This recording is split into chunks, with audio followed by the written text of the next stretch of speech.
So we all want to do something great with our life, right? We've been given a great life, and it's like, okay, how do I make it even better? So we're going to talk about a really interesting topic today, which I'm excited about. So I decided to bring George back on. I'm back. George by Camel. popular demand. Welcome. 4 people in the YouTube comments were like, bring this guy back. Bring him back. And Here I we said, are. great, I'm going to do that, George. Thanks. Okay, so I'm excited today because we're really going to dive in and talk about growth mindset. This has kind of been like a buzzword I feel like people have been talking about. And it's interesting because we've all been given different circumstances, opportunities. I mean, life just looks different for everyone, right? But this growth mindset is an important thing. So explain to everyone what this is. Yeah. So, there's the growth mindset and there's a fixed mindset. So, we're going to be talking about both of those things today.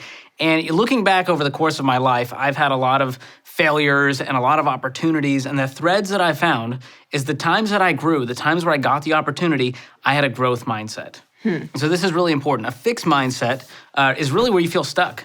I mean, connected to the word fixed, where you feel like everything's just happening to me and I just can't change and things are never going to get better. Where a growth mindset says, hey, where's the opportunity in this? Where can I grow? What things can I do to get out of this rut, to get to where I want to go? So it's a very different mindset. And here's the thing, you can choose. Yes. I know that sounds crazy and heebie-jeebie, but the truth is, like, you can just decide to have a mindset. I'm not saying you can decide to just have success, but you can decide to have a mindset. Yeah, and I think the mindset part is so important. Like we talk about this a lot, but believing and having hope that you can do something, and specifically on this show when we talk about money, that belief and that hope is so important. But the mindset in general in all of life really does affect your outcome. Do you notice that? Yeah. You see that? And I mean, this is what Dave Ramsey has done so well for 30 years is help people move from a fixed mindset of I'm in debt and I'll never get out to giving them the hope, giving them the tools to have a growth mindset to say, you know what?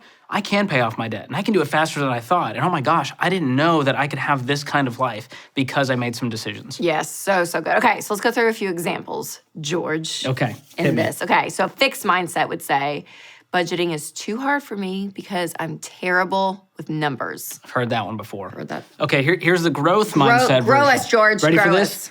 I might not know how to do this well, but I'm going to find the right tools and figure it out. And you talk about this all the time with budgeting, right? It's going to take 90 days. You're going to fail. You're going to miss some categories along the way.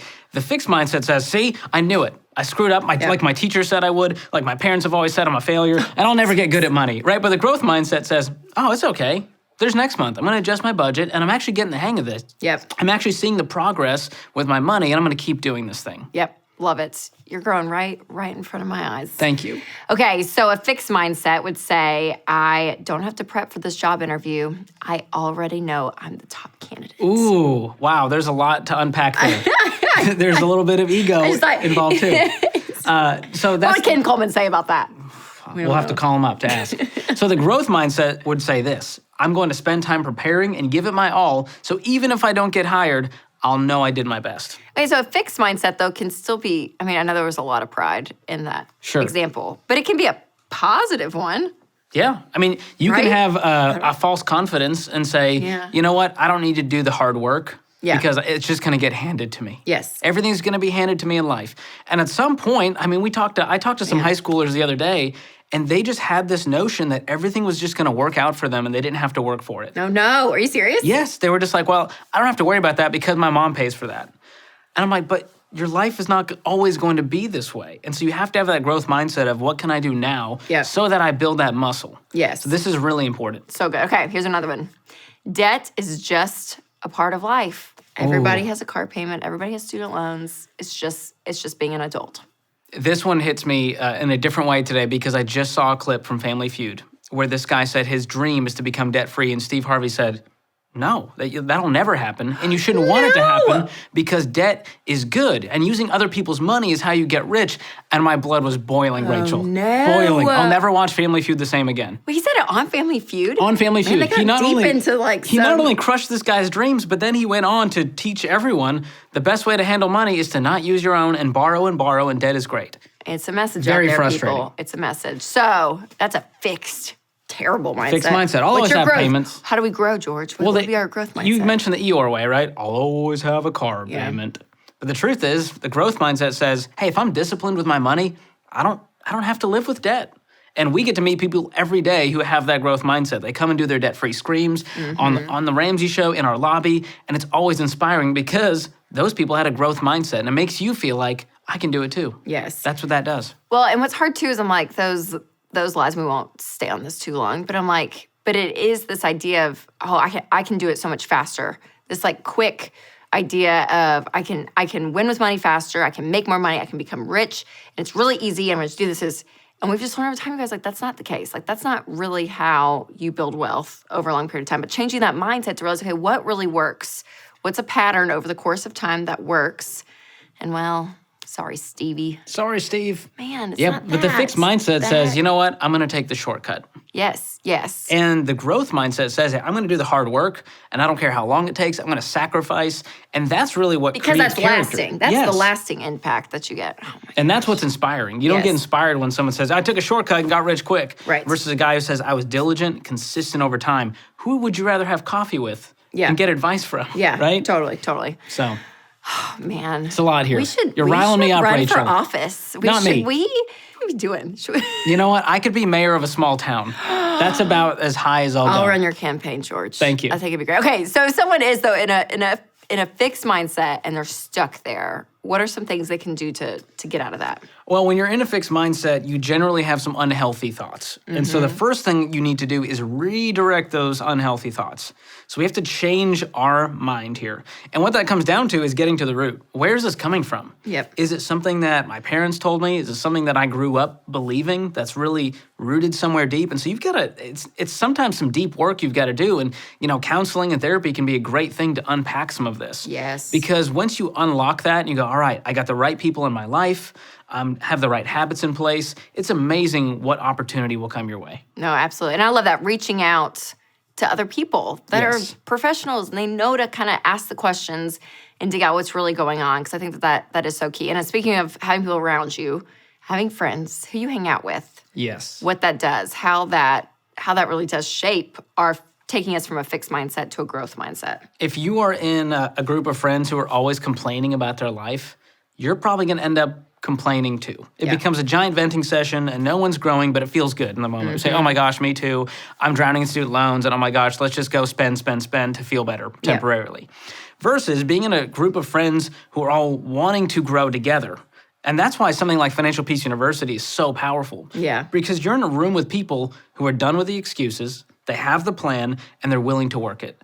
And that is an inspiring place to be. So if you are in that group of friends, it may be time to set some boundaries, find some new friends and go, hey guys, I love you. We can hang out a few times a year, but I really need to focus over here.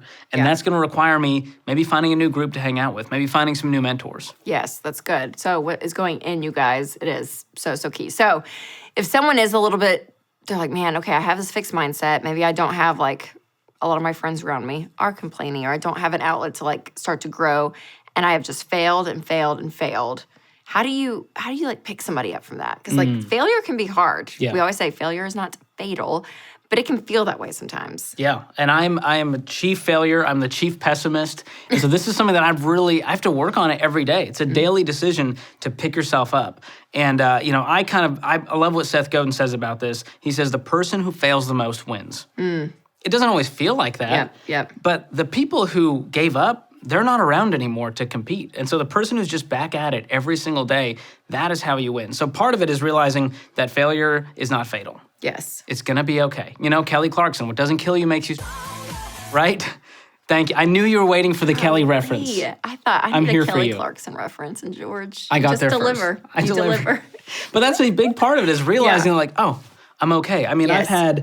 I've been through failed jobs where I got fired. I've been through a failed marriage. Yeah. I've had a lot of failed things with education where it didn't end up the way I thought. And so when that happens, you have to ask yourself, okay, I can't change the past. Yeah. But I can own it and change my future. Yes. And so being future focused and going, I know that we're in debt.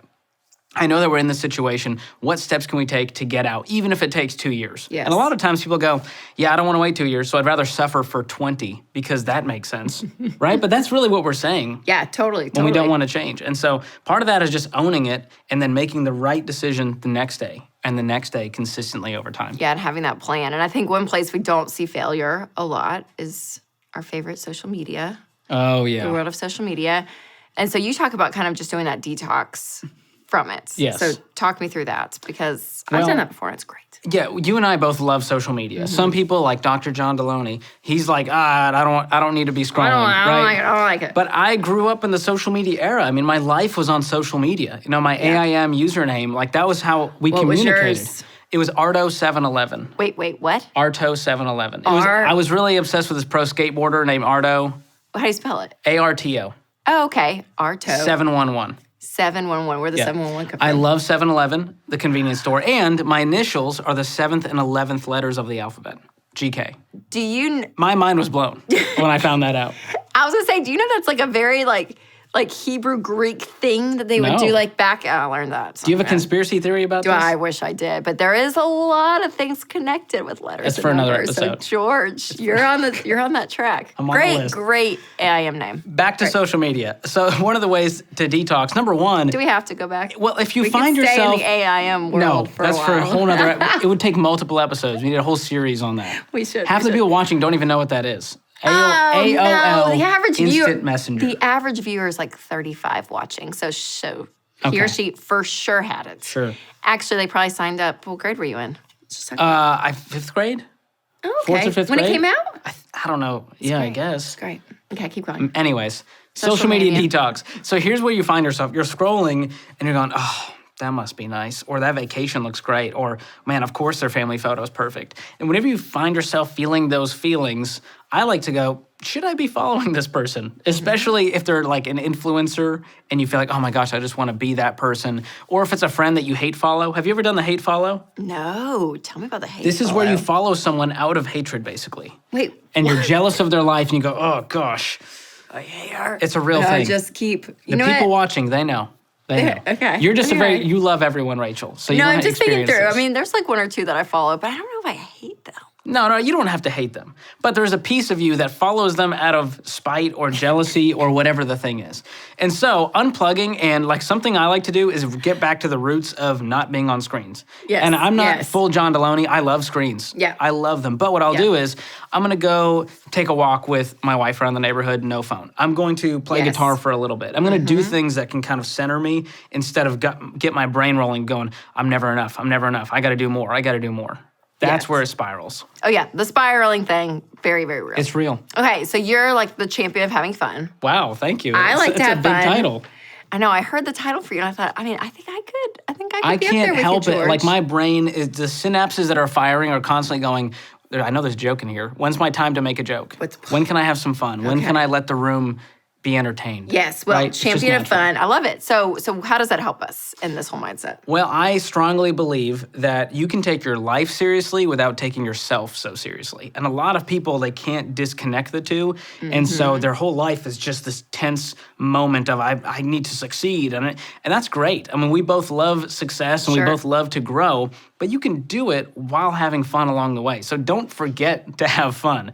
And the same is true with money, right? We tell people to budget and sacrifice, but there's so many amazing, joyful moments in that process. And sometimes you get to hear those in those debt-free scream stories of the way they grew together by having fun and finding silly little ways that didn't cost a lot to do that. So that's something I always want to encourage you to do. No matter where you are in your journey, have some fun. Don't take it so seriously. I love that you're the champion of fun. That's a big title. It's a good title, George. It's an honor.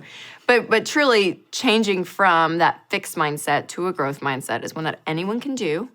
Again, maybe you have people in your life to help you do that. But I think focusing on that, you guys, it is big to grow. Don't stay in that fixed mindset. Yes. So, George, thanks for coming on. Always a pleasure. So appreciate it. So where can everyone find you? Well, you can always find me on Instagram and Twitter at George Camel with a K.